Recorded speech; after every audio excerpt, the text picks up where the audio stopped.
Coming from the countryside in Switzerland where people eat a lot of potatoes. I just love potatoes. I couldn't live without potatoes.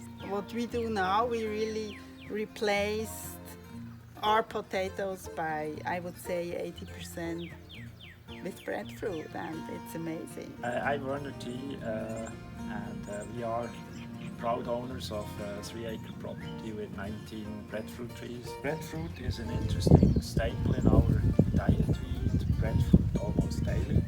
It becomes first buttery, then you can basically eat it with a spoon, but then it goes really bad and it becomes a stinky mess. So that's why extending shelf life is really high on the burner. So creating that intermediate product, the flakes, is in our opinion the key.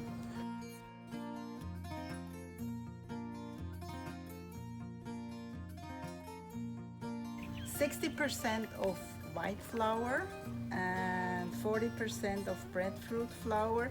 Hydrated the flours separately. I added 60% of water to the white flour, under 30% for the breadfruit flour, mixed it and let it sit for autolysis about 30 minutes. And then I put them together and a little bit of salt.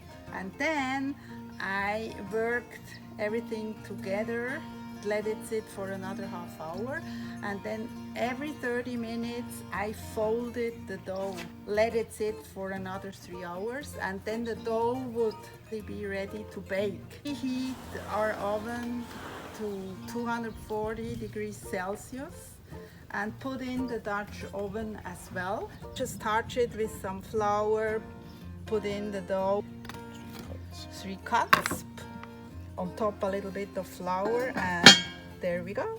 And it goes covered back into the oven, 240 degrees Celsius for 30 minutes. After 30 minutes, we just take the cover, take the lid out, let it bake another 20 minutes, and then it looks like that.